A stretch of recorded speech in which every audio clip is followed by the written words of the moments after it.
And we are back with Mission 6 but Deathless. So we're starting off with GLA Mission 6.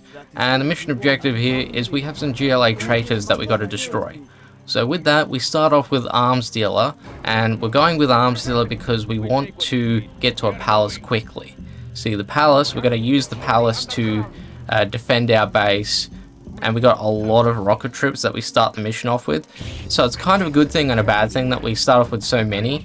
It's good because we don't need to build the rocket troops to garrison the palaces, but it's kind of bad because it means that there's a lot of units to defend if the GLA forces attack me. So I got to be careful of that. So what we're doing is we're getting the technicals to jump inside the tunnel networks, and I've garrisoned the technicals with the infantry just to make things a little bit easier. It just means that when we group together all of those GLA forces, it's going to be a smaller green blob, and it makes it just a little bit easier to defend. So we have two palaces on the go, and one palace off to the left next to the command center. That's very good at dealing with the GLA forces. The one on the right, not so much because of the terrain.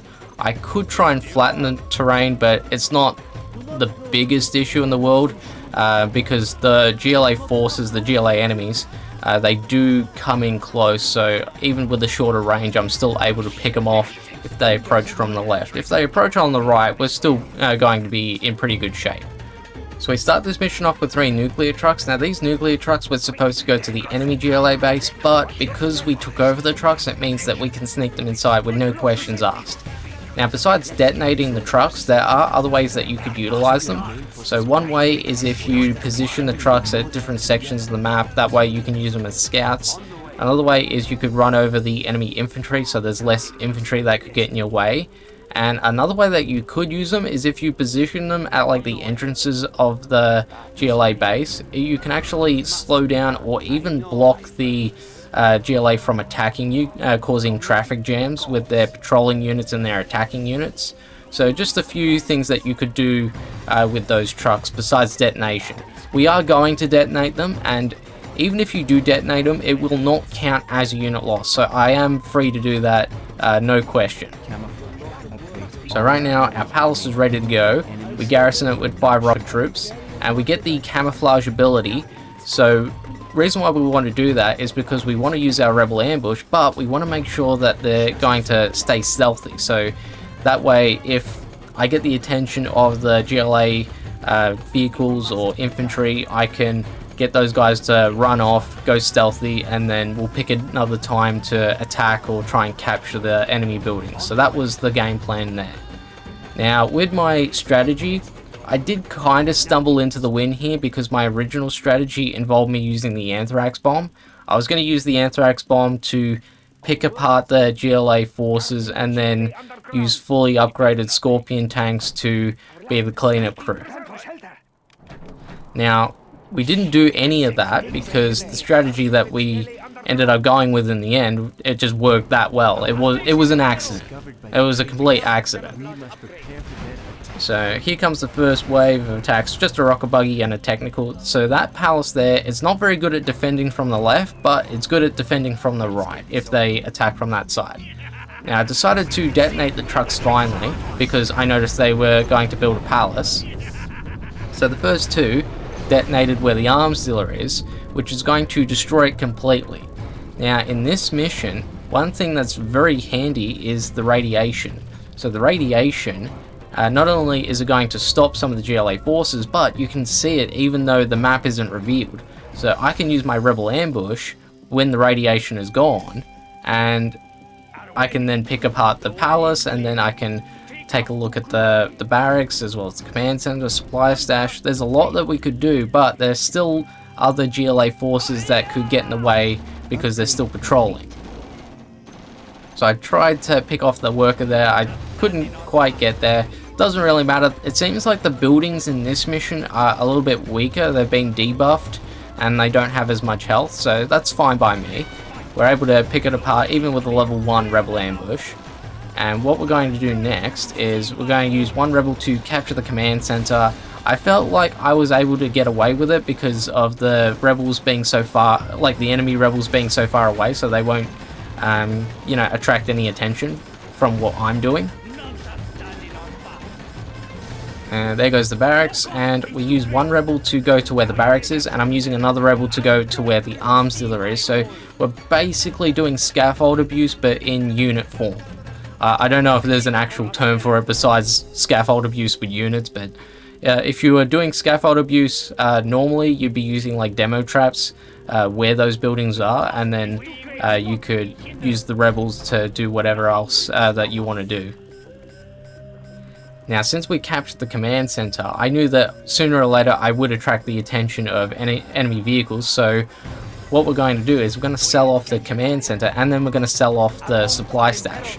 So selling off those buildings will trigger the enemy GLA base into selling off their remaining buildings, and that in turn will give you the victory prompt, but it's not going to happen just yet. So we've got to be able to fend off some GLA forces because they're all going to attack you all at once.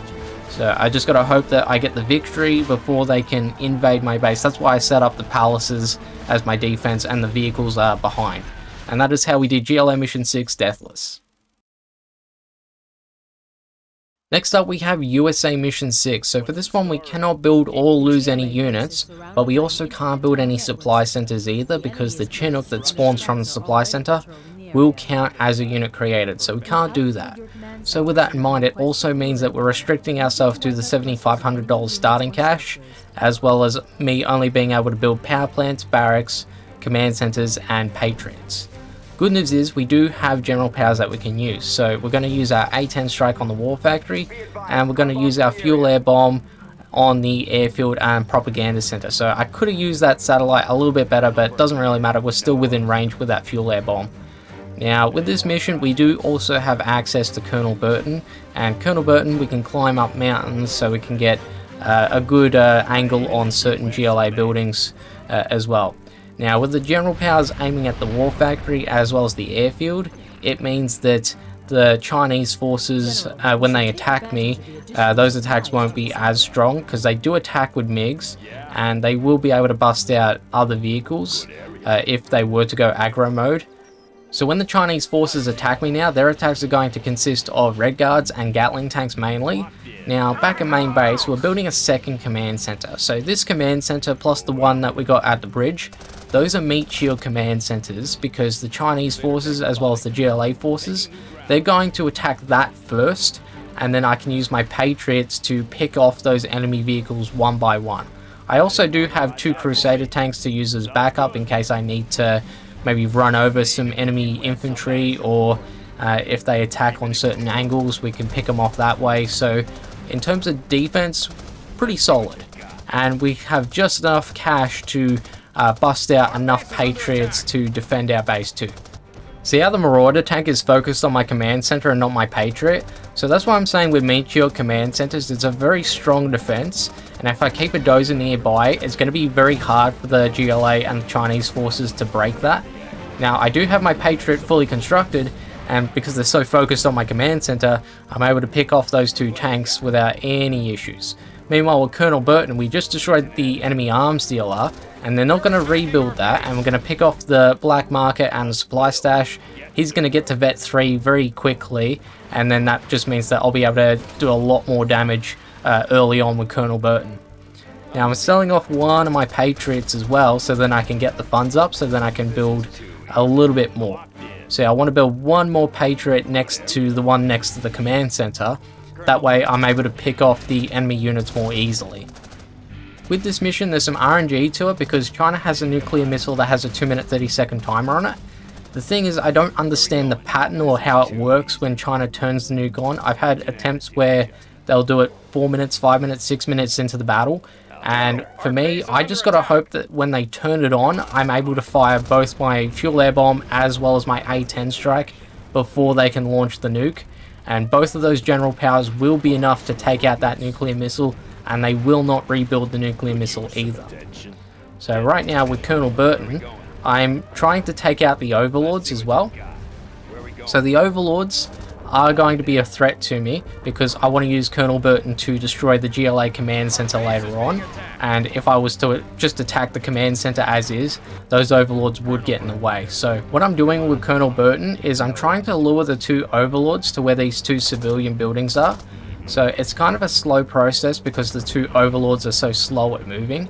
So we're just force firing on the ground, just trying to get those overlords to inch their way closer, and then that way, once they're close enough, I can garrison the civilian buildings with Colonel Burton and then start picking them off one at a time.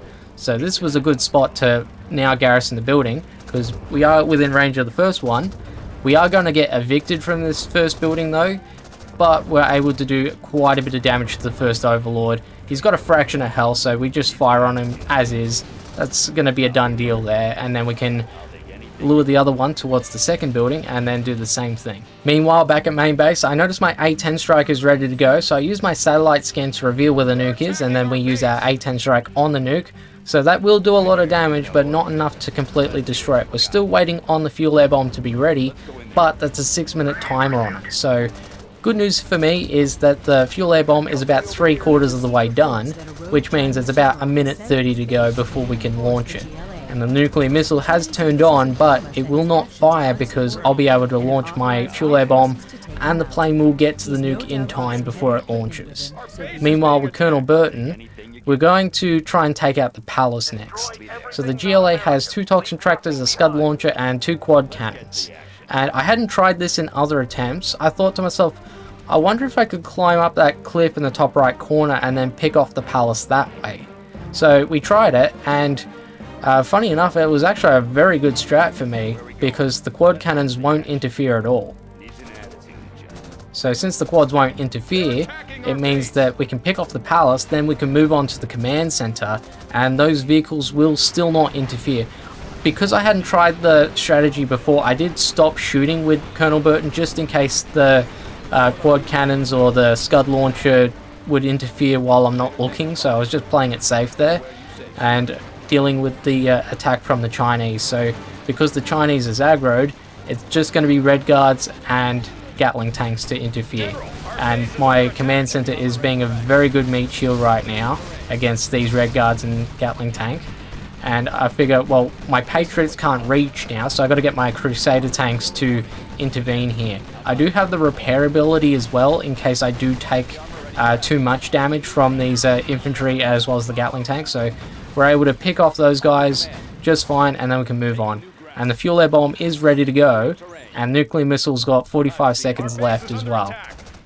So now I just got to hope that my plane gets there before the nuclear missile fires, which is going to be easy work. And the nuclear missile isn't insta-fire, by the way, so there's no delays or, you know, you wait 30 seconds for them to launch, nothing like that. They will just fire as is. Now that we've taken out the palace, we're going to go for the command center next. I did get a rank up as well, but I chose not to use any of my general points because it was either unnecessary or risky. Like, for example, if you use the spy drone and that gets destroyed, that will count as a unit lost.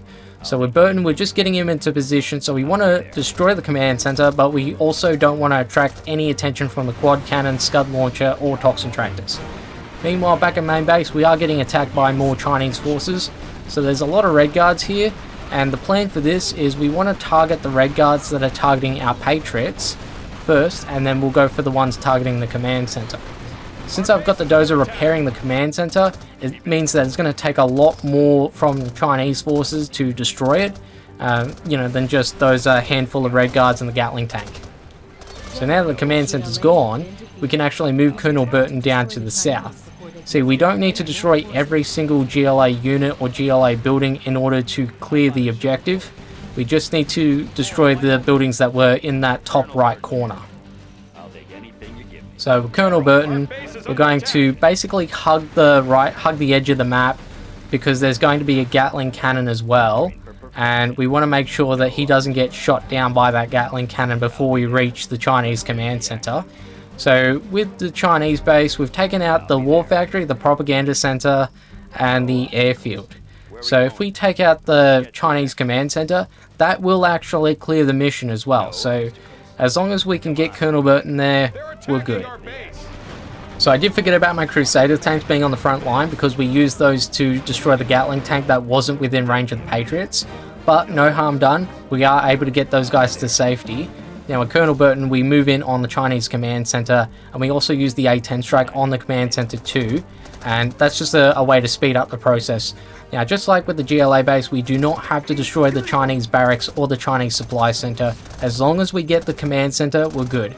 And that is going to be how we did USA Mission 6 Deathless without building any units and without building supply centers either. And now we can move on to China Mission 6. That one's going to be a big one. You are victorious.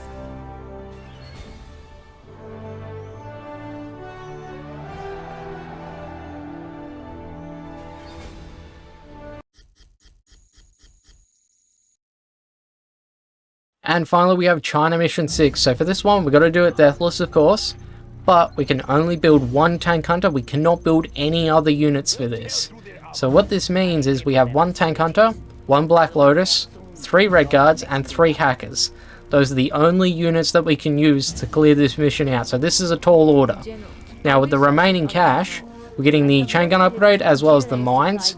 And reason why we're getting those is just in case the GLA vehicles or infantry decides to attack my main base. This is going to be unlikely because we're sending our infantry out into the field. We're sending them to the northeast, so those units are going to be more attracted to my units compared to my main base. So I did beat this mission Deathless once before, but back then I did it with 10 units created, not 1. So when I beat it with 10, I thought, ooh, we could actually make this even harder. And then I thought, okay, we could go down to 8 units, or we could go down to 5 units. We didn't actually do any of that. We went straight from 10 units down to 1 unit created. So I really didn't do myself any favors here because it took me like several hours to actually get one attempt where I actually won. So that's how difficult this challenge is, just to give you an idea.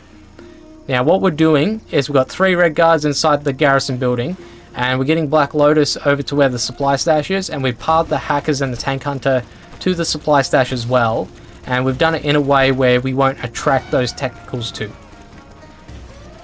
Now with the Red Guards, you might have to evac and get back in the building quickly, so then you can lure the technicals a little bit closer to then destroy it. Now with the Red Guards, we did take a little bit of damage with one of them, but it doesn't matter because those Red Guards are going to get to Vet 2 and Vet 3 later on anyway, which will give them self-healing. Now as for Black Lotus, we are going to capture the supply stash. Now the workers in this mission, they cannot build anything. They can only gather resources, so the workers are of no help, but we want to capture the supply stash and use that building as fodder just in case any infantry decide to go north and attack. Now we garrisoned another building, and we're using this building to pick off the first batch of GLA reinforcements, and once we get to like 2 rebels left, we do a quick evac, get back in, lure the guys closer, and then pick them off. Now as for the hackers, we're going to garrison one of the buildings in the top right corner, and that's just for protection. So if there was going to be any GLA forces attacking, I'm banking on the fact that they go for my supply stash, not the garrison building by the hackers. The hackers really don't serve any purpose in this mission. Like, we could use them to hack and get more money for me, and then I could get more mines, but the mines are, again, they're not really going to help me in this mission because our infantry are out in the field, so the GLA infantry and vehicles are going to be more drawn to my units and not my base. So with our tank hunter, we destroyed the other supply stash, getting him Vet 2. So at Vet 2, it just means that he's going to be more likely to destroy those GLA vehicles before the GLA vehicles can destroy whichever building we're garrisoning with that tank hunter. Now the next batch of GLA reinforcements, they've come from the north this time and not the east. And it's just going to be rebels this time, so we got our 3 Red Guards to garrison a different building, and we're just waiting on the rebels to get there so then we can pick them off and then make our next move. So we're just waiting on the Red Guards to pick off the rebels here, but the bad news is the rebels have taken the roundabout path to get to my garrison building, so it will take a little bit longer to pick off all of those rebels. And the thing is, I kind of pressed for time because there's going to be another batch of GLA infantry coming from the east. So we've got to get our Red Guards over to that other train station so then we can pick off that next batch of GLA infantry. Now, since my Red Guards are all Vet 3 now, it's going to be a lot easier for those guys to pick off the GLA infantry, but we've got to get there in time. And if we don't get there in time, it means that the GLA infantry could go to my main base, they could go to the north and pick off my hackers or my supply stash, I don't want to give them that level of control. So I want to try and keep my red guards in one of those nearby buildings, so then we can keep consistently taking out those batches of GLA reinforcements. Now with Black Lotus, we triggered a GLA alarm, which has gotten all of the GLA vehicles to come after the nearest thing that I've got that's not stealthy. In this case, it's going to be my tank hunter, which we've garrisoned a building with that tank hunter. And here's the plan. Right now, we're going to get our red guards to garrison a new building because the one we were in is kind of weak. And as for Black Lotus, we're going to keep moving her up and down and triggering that alarm, triggering all of those vehicles to approach my tank hunter. So I only want to pull a few vehicles at a time here, because if I pull too many, then they'll destroy my garrison building and then destroy my tank hunter, and then I'd fail the mission. So that's all we got to do, is just keep pulling a few vehicles at a time and then moving Black Lotus away if there's too much heat on my tank hunter. So my garrison building did get destroyed, but there is another one next to it, so we use our tank hunter to completely destroy the building that we were in, so then we got a clear shot on the next batch of vehicles that we pull with Black Lotus. Yep, so we're just using Black Lotus to try and pull more vehicles for my tank hunter to pick off. Now the thing with these GLA vehicles is that they're patrolling this area of the map here, and they do it in a certain way, and what we want is we want to get that tank hunter to cross the bridge and garrison these other civilian buildings too. Problem with that though is these GLA vehicles, if they spot you at the wrong moment, then they could pick off the tank hunter. So what we're trying to do is we're trying to basically make the window of opportunity a little bit bigger each time we pull another batch of GLA vehicles. And we're only going to keep destroying GLA vehicles as long as we can keep garrisoning this building here. See, since the building is getting a little bit on the weak side, we're eventually going to have to pull the pin and make a choice and try and cross the bridge. I could try and pull back and garrison another building, but there's also that risk of, well, what if the GLA vehicles go after my supply stash or my other garrison building with hackers too, so just got to be mindful of that. Now the next batch of GLA reinforcements came, and there was Terry's there, and they did destroy the civilian building that I was in, but my red guards are safe. But the Terry's also destroyed the rest of the GLA reinforcements too. Another thing to mention is the Terry's destroyed the train cars attached to the train. Now doing that will cause a delay with the next batch of GLA reinforcements, so that gives me a little bit of time to focus on my tank hunter and not my red guards. So with my tank hunter, I finally decided to evac the building that we were using, and we're going to try and cross this bridge. Now because we destroyed so many GLA vehicles already, it means that the window of opportunity in crossing the bridge safely is very good. So once we cross the bridge, we're going to garrison one of the nearest buildings that we see, and then we just wait on the next batch of GLA vehicles to get close enough, and then we'll pick them off one at a time with that tank hunter. So I decided to check in on my hackers. They're doing just fine, but I decided to evac them and move them further left. Now the reason why we've got the hackers out in the field in the first place is because, funny enough, the tank hunter and the 3 red guards is going to be better protection than my 2 Gatling cannons. Now the reason why that is the case is because if the rebels and other GLA infantry attack me, they're going to attack me from my right side where my power plant is.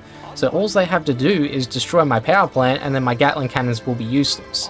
Whereas here, if there's any GLA infantry, I can pick those off with my red guards or my tank hunter, and if they decide to do any reinforcements from the north and not the east, then I can still rush my red guards over to where the hackers are to defend them.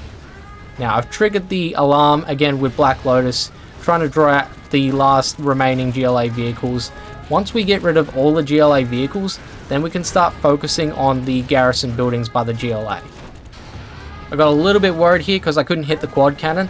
Luckily for me, the quad cannon weakened my building and I was able to hit the quad cannon that way, and I used my Black Lotus to pull away because I was like, oh, I don't think I should get that Scorpion involved too.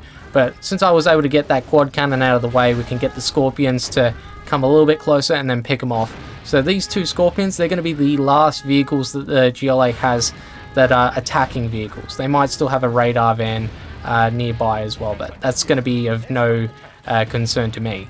So that's all the vehicles out of the way, and now we've got to deal with the garrison buildings. So that's going to be a tricky thing here, because these garrison buildings, there's going to be a lot of rebels inside, as well as some rocket troops too. So we've got to find a way to clear out the buildings. See, normally you would just use a dragon tank to clear the buildings, and then you'd be able to proceed and finish the mission. So what we're doing right now is we're going to use the tank hunter to destroy this tower here, and we're destroying it on a certain angle. So if you destroy the tower on a certain angle, not only can you destroy the nearest garrison building, but you can actually destroy the infantry inside that building too. With the Red Guards, we took out the rocket troops, but I decided to go after the Terry and the Rebel as well, just in case the GLA does anything sneaky later on. The 4 Rebels across the tracks as well, we don't have to worry about those because they're stuck in place, so they won't move. So we took out that garrison building on the GLA side with the tower, and the infantry are also gone as well, like I mentioned. So now we just got to worry about the next GLA garrison building, as well as the Stinger side as well. So what we've done, we've gotten into a bit of experimentation. I only did this strategy in this attempt, and this happened to be the winning attempt as well. So I ended up splitting up my Red Guards, so 2 are going to stay in the garrison building, and the other is going to join up with the Tank Hunter.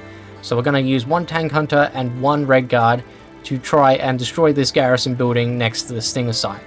And that sounds like a bit of a tall order, but there is a strategy. So the next batch of reinforcements came, but my 2 Red Guards are going to be more than enough for these rebels. I just got to worry about rocket troops because they can outrange my Red Guards.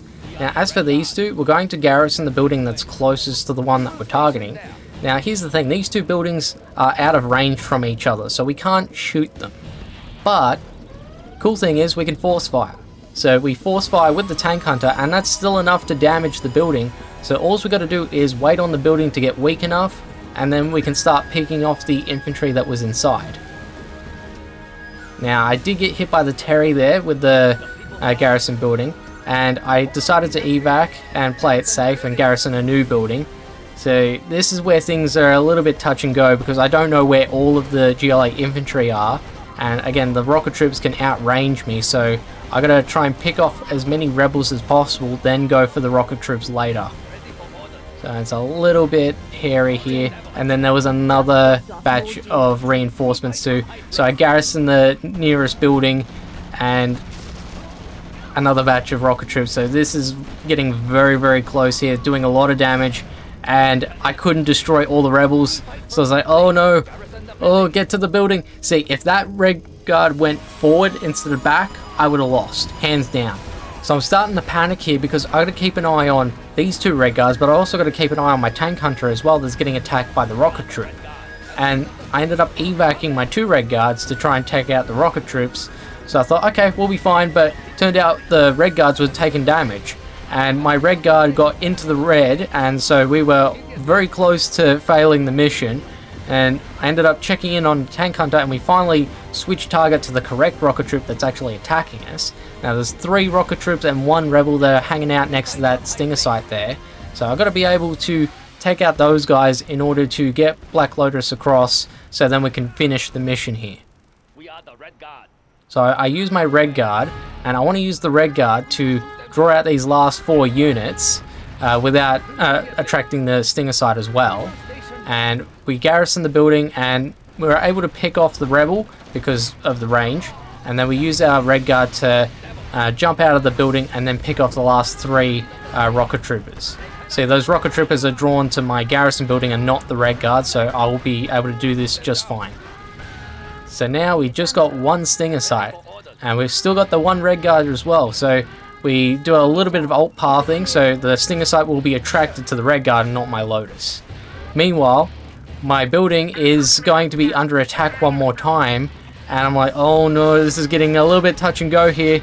We make it to the bridge, but my building could still be under attack by GLA forces, and I don't know if the unit loss counter is still going to score as the cutscene plays, and I don't know if the GLA forces had any rocket troops in the mix with that batch.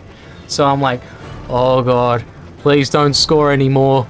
Please don't score anymore. Please give me 0 deaths here. So even as the cutscene is playing, I'm still a nervous wreck. Heart is pounding. I've several hours in the making, and I really wanted this to be the winning attempt here. So yeah, I was in a kind of a bad place. But thankfully we were able to beat China Mission 6 Deathless and using only one tank hunter as well. So if you enjoyed this video, leave a like, comment, subscribe. I do have a playlist if you want to check out any of my other Command & Conquer content. I'm Cracklo, I'll see you in the next video. Bye!